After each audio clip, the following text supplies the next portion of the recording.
Bayangkan jika musuh berani mendekati garis pantai Indonesia. Mereka tak akan disambut dengan senyum, tapi oleh rudal berkecepatan tinggi, radar pemantau canggih, dan tembakan mematikan dari laut dan darat.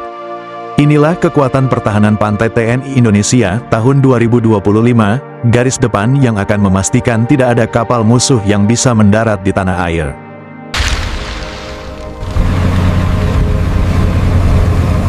Pertahanan pantai bukan sekadar menempatkan misil di tebing.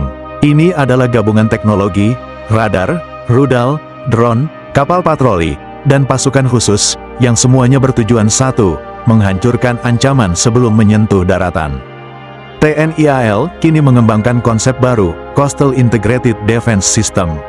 Sistem ini memadukan deteksi dini, pelacakan target, dan serangan presisi, bahkan sebelum kapal musuh bisa melihat garis pantai Indonesia.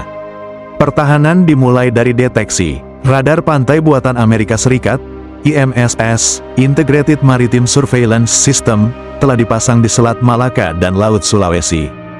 Dengan radar ini, TNI bisa melacak kapal asing hingga jarak puluhan kilometer. Bahkan sebelum mereka masuk wilayah ZEE, TNI AL juga sedang membangun jaringan radar baru di Kalimantan Timur, di sekitar ibu kota negara, IKN. Tujuannya, melindungi ALKI-2, jalur strategis bagi militer dan ekonomi Indonesia.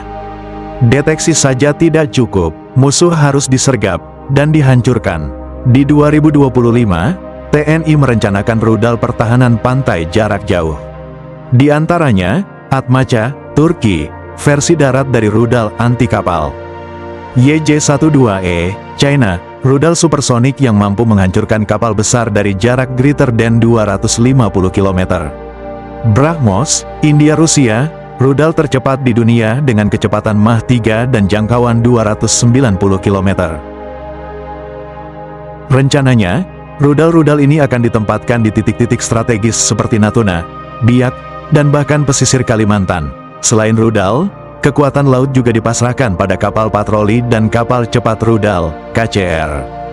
Dorang Class, PC-60, Combat Boat X-18, Antasena, KCR Sampari Class mereka bertugas sebagai mata dan tangan di lapangan.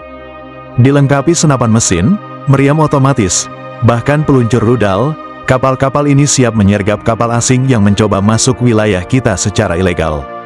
Kekuatan utama pertahanan pantai Indonesia bukan hanya senjata, tapi kemampuan untuk mengintegrasikan semuanya dalam sistem komando yang canggih, atau dikenal sebagai C4ISR.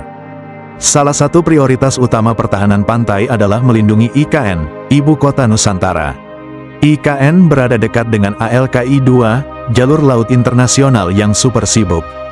TNI merencanakan penempatan sistem radar baru, rudal pantai, dan markas komando di pesisir Kalimantan.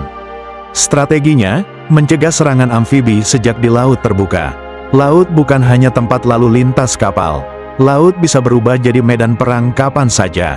TNI mempersiapkan pertahanan pantai untuk menghadapi perang laut modern, termasuk ancaman drone, kapal siluman, hingga serangan rudal jelajah. Langkah-langkah konkret yang dilakukan, modernisasi pangkalan laut latihan tempur gabungan 3 matra. Pengembangan sistem drone laut dan udara.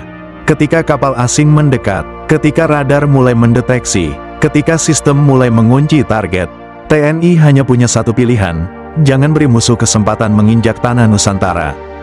Dengan radar canggih, rudal mematikan, kapal patroli cepat, dan komando tempur terintegrasi, pertahanan pantai Indonesia siap menjaga kedaulatan dari garis laut paling luar. Inilah perisai terakhir. Inilah pertahanan pantai TNI Indonesia 2025. Access zone locked.